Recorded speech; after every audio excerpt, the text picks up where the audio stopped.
Computer के एक भाग से दूसरे भाग में सिग्नल भेजने वाले इलेक्ट्रॉनिक पथ को क्या कहते हैं? यानी कि the electronic path which is use to send signals from one part to another part of computer is called model, serial port, bus या फिर लॉजिक गेट। आंसर दीजिए, in course of video answer आपको मिल जाएगा। तो hello Jharkhand, welcome to learners courage education. आज की इस क्लास में देखेंगे कंप्यूटर भाषा ज्ञान का पार्ट नंबर 46 और आपको यह जेसीसी के किसी भी एग्जाम में फायदा पहुंचाएगा। और मैं तो कहूँगा कि यह इंडिया के अंदर जहां भी एग्जाम होगा वो सब जो ऐसे एग्जाम में ये फ्रूटफुल होगा लेक्चर। तो आइए देख लेते हैं आज क्लास में क्या क्या है। काफ़ी ज़्यादा फ्रूटफुल आज क्लास रहने वाला है। और ऐसे में कुछ क्लास के बारे में बात करूं तो ज़्यादातर मैं झारखंड जीके आपको दूंगा, उसके साथ जो है से आपको कंप्यूटर और जनरल साइंस ये सब जो है से आपको लेक्चर मिलते रहेगा टाइम टू टाइम। और संडे का जैसे क्लास पहले चलता था संडे स्पेशल, तो वह आपको संडे स्पेशल वीडियो देखने को मिलेगा। तो आज हम लोग कंप्यूटर भाषा ज्ञान देखने वाले हैं। @Learners courage education Telegram channel से जरूर जुड़ जाइएगा। एग्जाम का इन्फॉर्मेशन, कुछ क्यूज और पीडीएफ सारा चीज़ आपको वहाँ पे प्रोवाइड कराया जाता है। तो आइए क्लास को स्टार्ट करते हैं। आशा करते हैं आज का क्लास आपके लिए काफ़ी ज़्यादा फ्रूटफुल होगा, बहुत ही कॉम्प्रिहेंसिव है। और वीडियो को एक लाइक अपेक्षा करते हैं आप लोग जरूर करेंगे और शेयर और सब्सक्राइब भी जरूर कर दें। एजुकेशन मोटिवेशन सोसाइटी में आगे बढ़ाते रहिए। ओके, चलिए पहला क्वेश्चन आता है एमएस वर्ड से है, जो कि एक देखिएगा एप्लीकेशन सॉफ्टवेयर है। में टेबल में पंक्तियों की या रोज की बोल सकते हैं कम से कम संख्या क्या हो सकता है। तो आइए एमएस वर्ड में देख सकते हैं, एक यहाँ पे जो टेबल देखने को मिलेगा वह इंसर्ट टैब में देखने को मिलता है। एमएस वर्ड में बोलेगा कि टेबल ऐड करना है तो किस टैब में मिलेगा, तो इंसर्ट टैब में आपको देखने को मिलेगा। तो जो टेबल होता है ना, जो मिनिमम होता है कम से कम एक रो और एक कॉलम तो होना चाहिए, यानी कि एक चीज को आप लोग सेलेक्ट कर सकते हैं। यानी कि अगर इसको सेलेक्ट कीजिएगा तो इस तरह का आपको देखने को मिलेगा। ओके ना, टेबल। तो इसमें क्या है, इसमें रो एक है और कॉलम कितना है, उसमें कॉलम भी एक ही है। तो रो और कॉलम की मिनिमम संख्या इसमें एक हो सकता है, उससे कम आप कर ही नहीं सकते हैं। और हाँ, इसके बाद यहाँ तक चले जाइएगा तो रो एक हो जाएगा, कॉलम दो हो जाएगा। यहाँ तक जाइएगा तो रो आपका तीन हो जाएगा, सॉरी रो एक हो जाएगा, कॉलम तीन हो जाएगा। और यहाँ तक अगर ले लेते हैं तो आपको क्या हो जाएगा, रो दो हो जाएगा, कॉलम तीन हो जाएगा। तो इस तरह से आगे बढ़ता रहता है, अपने हिसाब से आप ले सकते हैं जितना आपको जो है मान लेते हैं कि कोई एक टेबल बनाना है। तो इसका आंसर 1 हो जाएगा, सी। समझ गए, तो आंसर इसका एक हो गया। एमएस वर्ड के बारे में याद रखिएगा, यह एक एप्लीकेशन सॉफ्टवेयर है, ठीक ना, सिस्टम सॉफ्टवेयर नहीं है। ऑपरेटिंग सिस्टम जो आता है वह एक सिस्टम सॉफ्टवेयर के अंतर्गत आते हैं। देखिए जो आपका सिलेबस जेएसएससी जो प्रीवियस दिया था, नया जो आएगा उसमें भी वही रहेगा, ज़्यादा कुछ चेंज होने वाला नहीं है मुझे लगता है, और चेंज होगा भी नहीं। तो जो उसमें था कि एमएस ऑफिस पूरा दे दिया था सिलेबस में, और एमएस ऑफिस में आपको पता है एमएस वर्ड हो, पावर पॉइंट हो, एक्सेल हो, सब आ जाता है। तो एमएस ये हो गया आपका एमएस ऑफिस में। उसके बाद इंटरनेट संचालन की विधियाँ दे दिया है, और इंटरनेट संचालन में देख लीजिएगा तो बहुत सारा आपको दे देता है अलग अलग उपकरण। ओके ना, तो सब आपका सिलेबस के अकॉर्डिंग ही चल रहा है, कुछ यहाँ पे फालतू चीज़ मैं डिस्कस नहीं कर रहा हूँ। और सारा लेक्चर अगर मेरा आप लोग चेकआउट कीजिएगा तो मैं बहुत कॉम्प्रिहेंसिवली जो है डिस्कस किया हूँ इसको, 46 का 45 का 45 पार्ट। तो समझ में आ गया होगा, कोई दिक्कत नहीं होना चाहिए। एक ईमेल में क्या क्या समाविष्ट हो सकता है, समाविष्ट करना मतलब क्या क्या आप लोग इंसर्ट इसमें कर सकते हैं। इमेज, वीडियो, लेकिन जिप फाइल नहीं कर सकते हैं। टेक्स्ट फाइल कर सकते हैं, इमेज सभी कर सकते हैं। टेक्स्ट फाइल लेकिन इमेज नहीं, टेक्स्ट फाइल लेकिन फाइलें नहीं। ये तो ऑप्शन ही गलत है, सब कुछ टाइपिंग मिस्टेक है। तो देख लीजिएगा, इसमें आप लोग सब कर सकते हैं, टेक्स्ट हो, फाइल हो, इमेज, सब चीज़ को आप लोग इंसर्ट कर सकते हैं एक ईमेल में। देखिएगा तो जिप फाइल को ना कंप्रेस करके आप लोग डाल सकते हैं। ऐसे गूगल जीमेल पर देखिएगा, गूगल का ही है जीमेल। तो ये जो आपको देखने को मिलेगा, पहले जो इसका कैपेसिटी था 25 MB तक था, ओके ना, लेकिन बाद में इसको 2017-18 में देखिएगा तो इसका कैपेसिटी गूगल ने बढ़ाकर 50 MB तक कर दिया था कि 50 MB तक का फाइल को आप लोग ट्रांसफर कर सकते हैं over Gmail, from one person to another person using internet. तो यहाँ पर देख सकते हैं इमेज हो, वीडियो फाइल हो, ऑडियो फाइल हो, उसके बाद पीडीएफ हो, कोई डॉक्यूमेंट हो, टेक्स्ट हो, टेक्स्ट मतलब नॉर्मली मैसेज आप लोग जो लिखते हैं उसके बारे में बात किया जा रहा है। जिप फाइल हो उसको भी आप लोग कर सकते हैं, ओके ना, भेज सकते हैं। तो आंसर इसका बी हो जाएगा। ईमेल के बारे में याद रखिएगा, ईमेल में ई का फुल फॉर्म इतना छोटा छोटा क्वेश्चन पूछ सकते हैं, इलेक्ट्रॉनिक होता है। और पहला जो ईमेल भेजा गया था रोट टिमोल्सन के द्वारा भेजा गया था 1971 में, क्लियर, उसी समय जिसमें माइक्रो प्रोसेसर आया था। दूसरी बात है, एक भारत के पर्सनालिटी है शिव अदुरई। तो शिव अदुरई को याद रखिएगा, ये जो पर्सन है वह ईमेल के आविष्कार से जुड़े हुए हैं। और ईमेल में 2 प्रोटोकॉल यूज किया जाता है, एक POP3 सर्विस होता है और एक होता है SMTP। SMTP stands for simple mail transfer protocol and POP3 stands for post office protocol. तो पोस्ट ऑफिस प्रोटोकॉल क्या होता है और एसएमटीपी क्या होता है? तो सिंपल मेल ट्रांसफर, ट्रांसफर है ना, यानी कि ये सेंड करने के लिए प्रोटोकॉल यूज होता है और ये रिसीव करने के लिए यूज होता है। दोनों में कंफ्यूजन आपको नहीं होना चाहिए। तो आंसर इसका सी हो जाएगा, ऑप्शन यहाँ पे गलत है। पीडीएफ आप लोग डाउनलोड कीजिएगा तो इसको सही कर दिया जाएगा। आईपी वर्जन के बारे में बात किया जा रहा है 4। आईपी वर्जन आप लोग देखे होंगे, जिस तरह से लिखा जाता है इसको, आईपी भी छोटा रहता है 4, इस तरह से लिखा जाता है। IP4 और IPv6 ये बहुत ज़्यादा यूज किया जाता है। तो इसमें IP एड्रेस कितना लंबा होता है? तो ये 32 बिट लंबा होता है। आइए डिटेल में डिस्कस करते हैं और थोड़ा सा आप लोग ध्यान से सुनिएगा। जो IP एड्रेस वर्जन 4 है ये 32 बिट का होता है, ध्यान से सुनिएगा। इसमें देख सकते हैं 32 बिट का यहाँ पे लिखा हुआ है, तो यहाँ से 88 बिट का 4 है, एक यहाँ देख सकते हैं बीच में डॉट होता है ना, डॉट लाइन से जो है सेपरेट होता है IP एड्रेस। ओके, तो 4 ऑक्टेट, ऑक्टेट मतलब होता है 8, तो 8 का इसमें 4 होता है, तो 8 × 4 हो गया 32, तो इसका मतलब 32 बिट्स हो जाता है। और बिट्स में देख लीजिए 8 8 8 8 4 ग्रुप हो गया ना, तो यहाँ से देख सकते हैं कि 4 8 32 हो जाता है। और यहाँ से इसको देख लीजिए कि ये डॉटेड लाइन से सेपरेट होता है। तो IP एड्रेस को बोलेगा कि हर एक जो बिट मतलब बोल सकते हैं कि जो ऑक्टेट होता है वो किससे सेपरेट होता है? तो वह डॉट से सेपरेट होता है। तो इसको ध्यान लीजिएगा, IPv4 तो 8 बिट का होता है और इस 4 पार्ट में बटा होता है, ध्यान रखिएगा। लेकिन एक IPv6 एड्रेस होता है, अगर भी पूछ देगा तो वर्जन डिनोट करता है ना, IPv6 या 4 बोलेगा उसमें भी क्या एक्शन करता है? तो वी वर्जन को बताता है। तो IPv6 में देखिएगा ये 128 बिट का होता है, याद रखिएगा। ये 32 का होता है IPv4 और 6 जो होता है 128 का होता है। 128 में देखिएगा जो होता है इसमें मैं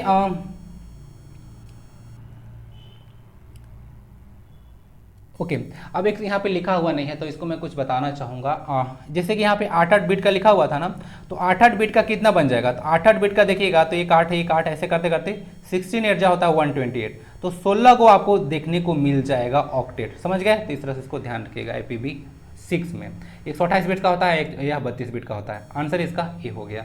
डिटेल में आपको समझा दिया IP एड्रेस के बारे में। निम्नलिखित में से कौन सा कथन, सॉरी IPv6 था ना, एड्रेस बोला गया, सॉरी। तो निम्नलिखित में से कौन सा कथन सही है आपको चूज करना है। MS वर्ड में एक शब्द में लोअर केस छोटा अक्षर और अपर केस बड़े अक्षर दोनों प्रकार के अक्षर हो सकते हैं। और दूसरा स्टेटमेंट बोल रहा है कि MS वर्ड में पैराग्राफ के पहले शब्द को बोल्ड नहीं किया जा सकता है। ये तो बिल्कुल गलत बात है। पहला लेटर जो होता है MS वर्ड में कुछ आप लोग टाइप कर रहे हैं जो कि आपको पता होगा वर्ड प्रोसेसिंग सॉफ्टवेयर है, तो ये जो होता है ऐसा क्या है, ये पहला लेटर को हम लोग लिख सकते हैं। जैसे हमको यहाँ पे अलाइनमेंट लिखना है, इसका पहला लेटर क्या हम लोग बोल्ड कर सकते हैं। बोल्ड करने का मतलब कैपिटल होता है, अपर केस इसको बोला जाता है, इसको लोअर केस बोला जाता है, समझ गए? तो बड़ा अक्षर हो, कैपिटल लेटर या स्मॉल लेटर दोनों हम लोग लिख सकते हैं, जो मन हम लोग लिख सकते हैं, कर सकते हैं, ठीक है। लेकिन यहाँ जो है सही बोल रहा था कि पैराग्राफ को पहला जो अक्षर है उसको हम लोग बोल्ड नहीं कर सकते हैं, यह बिल्कुल गलत बात है ना, ऐसा कोई दिक्कत नहीं है। ऐसा हम लोग अगर बोल्ड करना चाहें तो बोल्ड कर सकते हैं, नहीं करना चाहें तो नहीं कर सकते हैं। आंसर इसका हो जाएगा केवल एक। आपको पूछा था कि सही कथन कौन सा है, ध्यान दीजिएगा। एक गलती आप लोग यहीं पे करते हैं, सब चीज़ तो पढ़ लेते हैं, यहाँ भी चीज़ सही कर लेते हैं, पढ़ने में गलती करता है। यहाँ पे पूछता है कभी भी सही है कभी गलत है, तो उसी में आपका गड़बड़ हो जाता है। इसलिए क्वेश्चन को ध्यान से पढ़ना है। और मुझे लगता है कि हर एक एग्जाम में चाहे हर एक टेस्ट देते होंगे, क्वेश्चन अच्छा से न पढ़ने के चलते आप लोग का 1 से 2 क्वेश्चन तो गलत हो ही जाता होगा। इसलिए क्वेश्चन को 1 सेकंड थोड़ा ज़्यादा लगे लेकिन अच्छा से पढ़ना है। सही अगर क्वेश्चन नहीं होता है तो कोई गलत बात नहीं है, लेकिन अगर गलत हो जाएगा तो आपके लिए नुकसानदेह है, सही वाला का भी मार्क्स आपका कट जाएगा। तो देख सकते हैं यहाँ पे बोल्ड आप लोग कर सकते हैं, ओके, और कैपिटल भी लिख सकते हैं, तो कोई दिक्कत नहीं है, बिल्कुल है। यहाँ पे इस तरह से पैराग्राफ दिख रहा है, इसको ना राइट अलाइनमेंट यहाँ पे अप्लाई किया गया है, Ctrl+R और J पर जस्टिफाइड होता है। वर्कशीट में निम्नलिखित घटकों में से कौन सा घटक चयनित सेल का एड्रेस प्रदर्शित करता है? तो किसी भी सेल का जो एड्रेस होता है, ध्यान रखिएगा, वह जो होता है आपको फार्मूला बार में देखने को मिलेगा। और किसी भी सेल का जो फार्मूला होता है वह इक्वल टू साइन का से शुरू होता है। यह क्वेश्चन इंपॉर्टेंट रहता है कि फार्मूला किससे शुरू होता है, तो फार्मूला जो होता है वह इक्वल टू साइन से शुरू होता है। और सेल का एड्रेस कहाँ पे आपको दिखेगा, तो वह फार्मूला बार में दिखेगा। ओके, तो ये देख लीजिएगा यहाँ पे सेल का एड्रेस है कहीं पे, तो अगर टोटल देखिएगा तो सम यहाँ से F2 से लेकर F9 तक किया गया है। तो ये आपको यही फार्मूला बार है, तो वही आपको शो करता है कि कहाँ कहाँ से कौन सा सेल के एड्रेस के बारे में बात किया जा रहा है।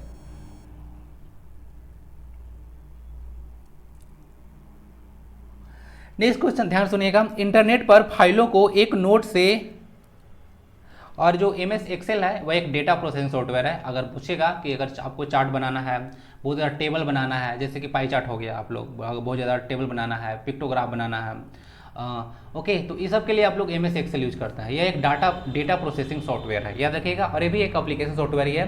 एप्लीकेशन सॉफ्टवेयर और सिस्टम सॉफ्टवेयर में रटने की आपको आवश्यकता नहीं है, अगर कोई पार्टिकुलर पर्पज़ के लिए है तो वह एप्लीकेशन है। बाकी नॉर्मल जो होता है सबको ऑपरेटिंग सिस्टम हो चाहे असेंबलर ये सब आता है जो कि ऑलरेडी इंस्टॉल्ड होता है, वो सब लोग क्या होता है, वो सब जो होता है आपका सिस्टम सॉफ्टवेयर के अंतर्गत आता है।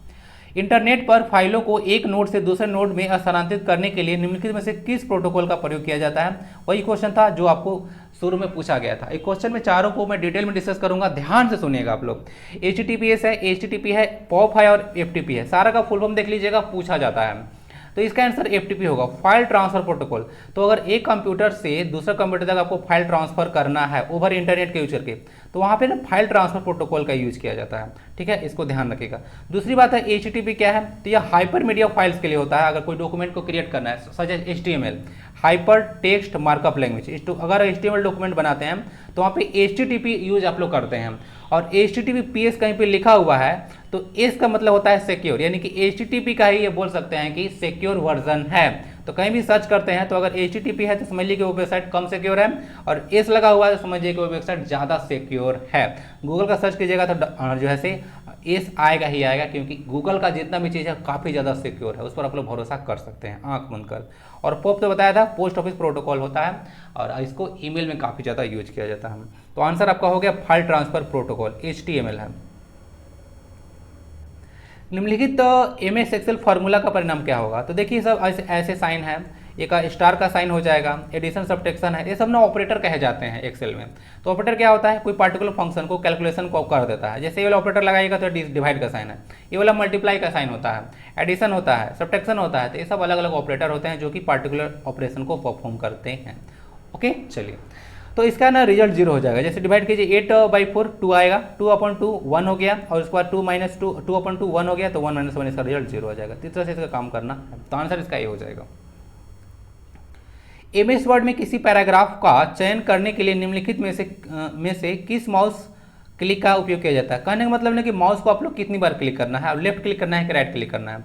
तो माउस आप लोग नॉर्मली देखे होंगे तो माउस में जैसे इस तरह का होता है, माउस ऐसे नहीं होता है नॉर्मली। तो इसमें आपको दो पार्ट में डिवाइड होता है, इसको आप लोग लेफ्ट बटन बोलते हैं और इसको राइट बटन बोलते हैं। तो इसमें लेफ्ट बटन को आपको 3 बार क्लिक करना होता है तब जाकर खुलेगा। ओके ना, अगर कोई जो है कोई पैराग्राफ है उसको अगर सेलेक्ट करना है तो 3 बार लेफ्ट क्लिक कीजिएगा, ठीक है, तो जाकर वह सेलेक्ट हो जाएगा पैराग्राफ। और ऐसे पैराग्राफ को देखिएगा तो सेलेक्ट करने के जैसे आप लोग बहुत सारी चीज़ लिख कर रखे हैं, तो कर्सर को यहाँ रखिए। ओके ना, कर्सर क्या होता है, तो माउस का एक्शन या उसका हरकत को जो मॉनिटर पर डिस्प्ले करता है उसको हम लोग बोलते हैं कर्सर। ओके ना, तो ये आपका ए हो गया, ठीक है। और ऐसा नॉर्मली कर्सर देखिएगा, कोई डॉक्यूमेंट में नहीं देखिएगा, तो कर्सर जो है इस एरो का साइन का होता है।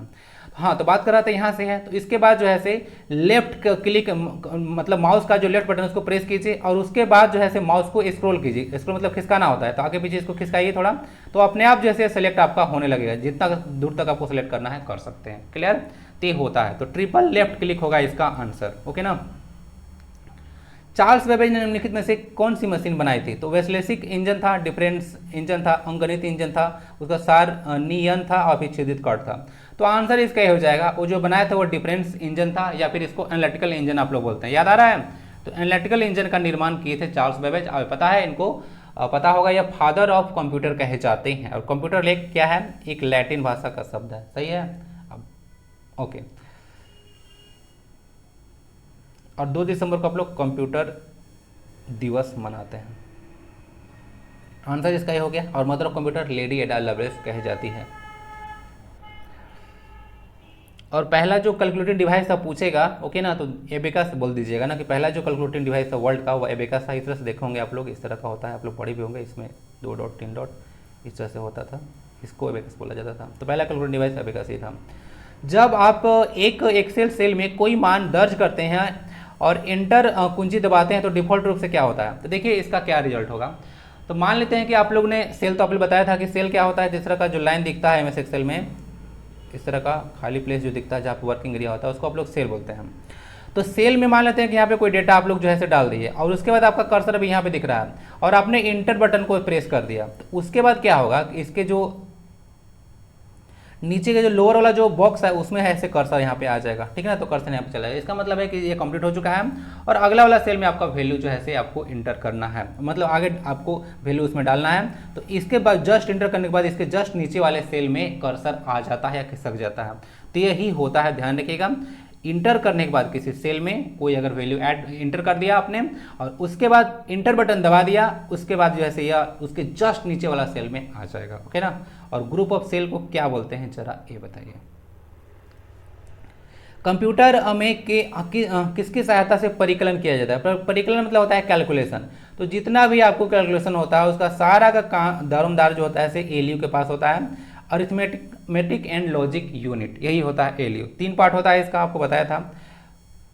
मेमोरी यूनिट होता है, कंट्रोल मतलब सीपीयू का यह पार्ट होता है, सॉरी सीपीयू के 3 पार्ट होते हैं, मेमोरी यूनिट, कंट्रोल यूनिट और अरिथमेटिक एंड लॉजिक यूनिट। इसको ध्यान रखिएगा, जितना भी कैलकुलेशन है वो आपको काम करेगा एलयू ना। कंट्रोल यूनिट सारा कंट्रोल करता है कि कहाँ पे डाटा लाना है, कहाँ से लेना है, भेजना है, ये सब। और मेमोरी डाटा को आपको स्टोर करके रखता है। एलएसआई का फुल फॉर्म क्या होता है? लार्ज स्केल इंटीग्रेशन ना, इसको देख लीजिएगा, जिसमें 2 आता है आपको। VLSI पढ़े होंगे आप लोग, जो कि 4था जनरेशन में आया था, और 5वें जनरेशन में आया था ULSI, ultra large scale integration. ये होता है वेरी लार्ज स्केल इंटीग्रेशन। और रैम होता है रैंडम एक्सेस मेमोरी, और रोम होता है रीड ओनली मेमोरी। कंप्यूटर का दिमाग किसे कहा जाता है? तो बहुत ईजी क्वेश्चन है, ये CPU को कहा जाता है। फ्लॉपी डिस्क के बारे में देख लीजिएगा, इसको आप लोग FD बोल सकते हैं, ओके अपना। तो FD का जो कैपेसिटी होता है 1.44 MB होता है। फ्लॉपी डिस्क इंपॉर्टेंट इसीलिए बनता है ना, क्योंकि भारत का जो पहला जो वायरस था, कंप्यूटर वायरस 1986 में देखा गया था, जो कि पाकिस्तान के आलवी ब्रदर्स के द्वारा जो है इसको डेवलप किया गया था, क्रिएट किया गया था।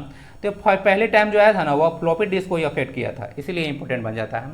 और फ्लॉपी डिस्क का जो आविष्कार किए थे उनका नाम था एलन सुगार्ट, AS, ओके, याद रखिएगा इनको। मॉनिटर को VDU भी कहते हैं। क्या फुल फॉर्म होता है VDU का, जरा ये बताइए। मॉनिटर को VDU ही भी कहा जाता है, फुल फॉर्म बताइए। क्वेश्चन रिपीट हो गया है। कंप्यूटर कक्ष में माउस होता है, तो यह एक ना पॉइंटिंग डिवाइस है, ठीक है, संकेतक युक्ति है। बताया था कि यह संकेत करता है कि आप लोग का माउस कहाँ पे काम कर रहा है, जो हरकत माउस का है वह कहाँ पे हो रहा है, वह दिखाने का काम करता है, वह करता है आपका माउस। और इसको डिस्प्ले करेगा मॉनिटर पे कर्सर, ओके ना। तो माउस के बारे में याद रखिएगा, यह एक पॉइंटिंग डिवाइस है, पॉइंट करने के लिए यूज किया जाता है।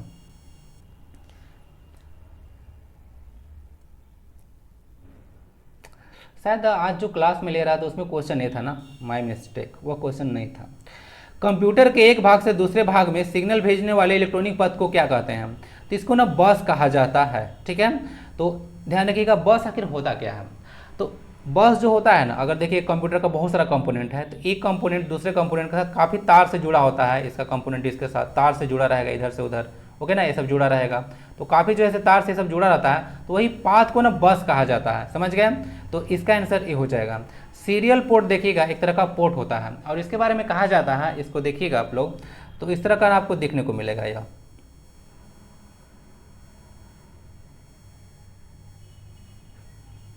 इस तरह का पोर्ट देखने को मिलेगा, ओके ना। तो ये जो पोर्ट करता क्या है कि एक बार में इसमें डेटा होता है, 1 बीट एट अ टाइम ही डेटा इसमें फ्लो होता है। ये याद रखिएगा सीरियल पोर्ट के बारे में, ठीक है। चलिए आंसर इसका सी हो जाएगा, बस। फिर से बता रहा हूँ, ये जो तार बहुत सारा आप लोग देखते हैं, उसमें जो डेटा ट्रांसफर होता है उसी के पाथ को, ये सब जो पाथ दिख रहा है उसी को बस आप लोग बोलते हैं। MS वर्ड 2007 के बारे में बात किया जा रहा है। MS वर्ड 2007 पहले से मौजूद डॉक्यूमेंट को खोलने के संदर्भ में निम्नलिखित में से कौन सा कथन असत्य है? तो आपको जो है से बताना है कि कौन सा जो कथन है वो असत्य है। तो इसका आंसर ए हो जाएगा। Ctrl+M जो होता है से इंडेंट बढ़ाने के लिए यूज होता है। इंग्लिश पढ़ते हैं, इंडेंट और इंटेंड दोनों में जाकर डिफरेंस देख लीजिएगा। इंडेंट मतलब होता है कि आपकी इच्छा क्या है, आकांक्षा क्या है, ठीक है। और इंडेंट का मतलब होता है पैराग्राफ को, स्पेस को बढ़ाना, ये होता है इंडेंट, और ये है इंटेंड, ठीक है, आपकी इच्छा क्या है, ये होता है दोनों में डिफरेंस। Ctrl+ जो है ओपन पर, माउस ऑफिस बटन में जाकर ओपन पर क्लिक कीजिएगा तो भी खुल जाएगा। Ctrl+O भी होता है, और नहीं तो अगर कोई फाइल है उस पर डबल क्लिक आप लोग करिएगा। डबल क्लिक करने का मतलब होता है लेफ्ट बटन, आपको नहीं बोल रहा है कुछ भी कि डबल क्लिक करना है, इसका मतलब लेफ्ट बटन को ही 2 बार दबाना है, मतलब माउस का जो लेफ्ट बटन है उसको 2 बार दबाना है। डबल क्लिक का मतलब यही होता है, ठीक है। तो आंसर इसका हो जाएगा ए, यह गलत है। इंडेंट बढ़ाने के लिए इसका यूज किया जाता है। और माइक्रोसॉफ्ट वर्ड के बारे में बात किया जा रहा है, पावर पॉइंट में इसका फंक्शन अलग होता है। अगर Ctrl+M आप लोग दबाइएगा तो आप लोग का एक ब्लैंक स्लाइड ऐड हो जाएगा, किसके बाद? अगर ये इस वाले इसको स्लाइड में आप लोग काम कर रहे हैं, पावर पॉइंट का जो पेज होता है उसको स्लाइड बोलते हैं। तो नेक्स्ट उसके जस्ट जिसमें काम कर रहे हैं अगर कंट्रोल प्लस में दबा दिए तो यहाँ पे एक न्यू ब्लैंक स्लाइड ऐड हो जाएगा। ये होता है रूल, सॉरी शॉर्टकट की। निम्नलिखित में से कौन सा फंक्शन एमएस एक्सेल में वर्तमान दिनांक और समय दिखाता है? ये क्वेश्चन लोग बहुत ज़्यादा कंफ्यूज कर जाएंगे। मुझे नहीं लगता है कि इसका जो आंसर है वो आप लोग टिक लगा पाइएगा। ओके, इसका बहुत ही कंफ्यूजिंग है। या नाउ होता है ना, तो आपको देखने को मिलेगा एक नाउ फंक्शन है। तो नाउ जो फंक्शन होता है यही जो आपको जो है से आपको डेट एंड टाइम जो है से दिखाएगा। ओके ना, नाउ में क्या होगा, date, time, year, month, hour, minute, second सब आपको दिखा देने वाला है नाउ। तो नाउ फंक्शन को याद रखिएगा, यही जो है से एमएस एक्सेल में डेट और टाइम को डिस्प्ले करता है। ठीक है, देखिए टाइम है, डेट वैल्यू है, सब यहाँ पे कंफ्यूज करने के लिए दिया गया है। ऑपरेट यह होता ही नहीं फंक्शन, नाउ एक फंक्शन होता है। एमएस एक्सेल में सेल से डेटा कट करने के लिए निम्न में से किस शॉर्टकट क्विक का प्रयोग किया जाता है? तो कंट्रोल प्लस के होता है ना, कंट्रोल प्लस के से आप लोग डेटा को कट करते हैं। सेल ये था, इसमें डेटा को करना है तो इसमें यहाँ पे रखिए कर्सर और कंट्रोल प्लस के दबा दीजिए, डाटा कट हो जाएगा। ठीक है, चलिए। और यहाँ से कंट्रोल प्लस ही नॉर्मली कॉपी के लिए यूज होता है, कंट्रोल प्लस जेड अंडू के लिए होता है। ओके, और कंट्रोल प्लस यू अंडरलाइन करने के लिए यूज किया जाता है, और कंट्रोल प्लस एक्स कट करने के लिए होता है। नॉर्मली एक्स कट नहीं बताऊंगा, आगे क्वेश्चन है। इमेज वर्ड में किसी भी डॉक्यूमेंट को प्रिंट करने से पहले देखने या समायोजित करने के लिए निम्न में से किस विकल्प का उपयोग किया जाता है? कहने का मतलब है कोई चीज़ आपको प्रिंट करना है तो प्रिंट करने से पहले उसको आप लोग देखिएगा ना कि क्या चीज़ आप लोग प्रिंट कर रहे हैं, कहीं कुछ गड़बड़ी तो नहीं है। तो उसको ना प्रिंट व्यू कहा जाता है कि जो चीज़ आप लोग प्रिंट करने जा रहे हैं उसको आपको देखना है, तो उसको प्रिंट व्यू कहा जाता है। आंसर इसका सी है। वे जो एक ड्राफ्ट शब्द होता है ये काफ़ी इंपॉर्टेंट है। ड्राफ्ट आखिर होता क्या है? देखिए आप लोग नॉर्मली किसी को मैसेज कर रहे होते हैं, नॉर्मली देखिएगा व्हाट्सएप टेलीग्राम पे, तो मैसेज आपने टाइप किया, उसको सेंड मत कीजिए। बाद में जब खोलिएगा ना आप लोग तो उसमें जहाँ पे आप लोग ने जहाँ पे आपका मतलब जो टाइपिंग जो स्पेस होता है वहाँ पे नहीं, ऊपर से देखिएगा तो ड्राफ्ट जैसा लिखा दिखाएगा। ड्राफ्ट मतलब जो आपने टाइप करके रखा है वह सेव है। ड्राफ्ट करने का मतलब है कि अभी आपने प्रिपेयर करके रखे हैं कोई भी डॉक्यूमेंट चाहे कोई चीज़ को, लेकिन आपने जो है उसको सेंड अभी नहीं किया है, यानी कि रेडी टू सेंड वाला जो होता है ना चीज़, उसी को आप लोग ड्राफ्ट करते हैं। Answer is C. MS Word में निम्नलिखित में से किस विकल्प का प्रयोग चयनित टेक्स्ट या पैराग्राफ के पीछे के बैकग्राउंड को कलर करने के लिए किया जाता है? जैसे कि देखते होंगे यहाँ पे पावर पॉइंट में किया गया था, पावर पॉइंट में ये ऑप्शन फिल होता है, ये वर्ड के बारे में बात किया जा रहा था। तो यहाँ पे देख सकते हैं यहाँ पे लिखा हुआ है कॉन्टैक्ट ईमेल, यहाँ पे कुछ टेक्स्ट है, उसके अंदर का जो बैकग्राउंड दिख रहा है आपको येलो दिख रहा होगा, तो इसको ना शेडिंग कहा जाता है एमएस वर्ड में। और पावर पॉइंट में जाइएगा तो यहाँ फिल का ऑप्शन आता है ना उसमें, तो इसमें फिल से यह चीज़ होता है, तो शेडिंग आपका हो जाएगा कि सबको सेट करना है। एमएस वर्ड में टेक्स्ट फॉर्मेटिंग के संदर्भ में इटैलिक जो है से क्या है? तो देखिए टेक्स्ट फॉर्मेटिंग में जो इटैलिक आता है वह एक फॉन्ट स्टाइल होता है। इटैलिक समझते हैं? इटैलिक में आप लोग देखिएगा तो इस तरह से आप लोग को जो है से लिखा हुआ मिलेगा। ओके, इस तरह से जो है से कुछ लिखा रहेगा। अचानक से माइंड में आ गया तो लिख दिया। इलेक्ट्रॉनिक मेल इंटरनेट पर निम्नलिखित सेवा में से किस सेवा का संबंधित है? तो ये आपको कॉमन सेंस के बेसिस पे भी बना सकते हैं। इलेक्ट्रॉनिक मेल क्या है? मैसेज को एक जगह से दूसरी जगह ट्रांसफर करता है, तो यह एक संचार सेवाएं हैं, यानी कि कम्युनिकेशन सर्विसेज हैं यह। ठीक है, आंसर इसका सी हो जाएगा। बाकी ईमेल के बारे में तो मैं बहुत चर्चा कर दिया ना। Father of email rod Tomlinson को बोला जाता है ना, याद रखिएगा। बहुत चीज डिस्कस हो गया ईमेल के बारे में।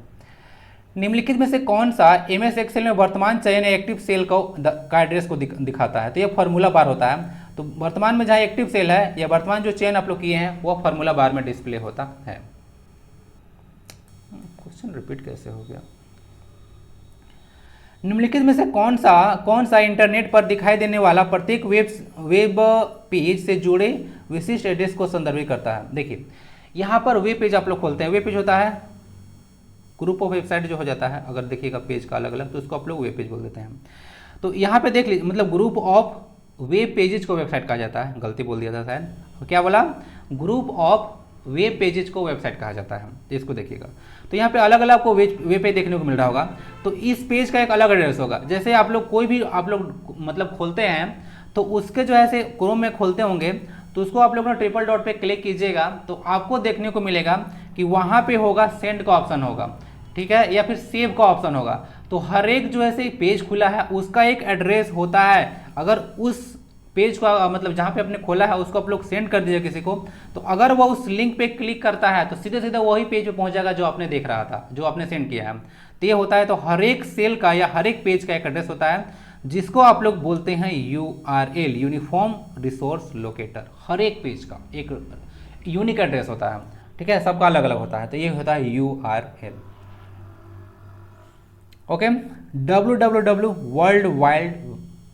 वर्ल्ड वाइड वेब, ये होता है इसका फुल फॉर्म। 4W का फुल फॉर्म बताया था आपको, बताइए। वर्ल्ड वाइड वेब, और चौथा W जो होता है इसका मतलब होता है वर्म। ये वर्म क्या होता है, कोई कीड़ा है क्या, बताइए जरा। कीड़ा ही है कंप्यूटर के लिए।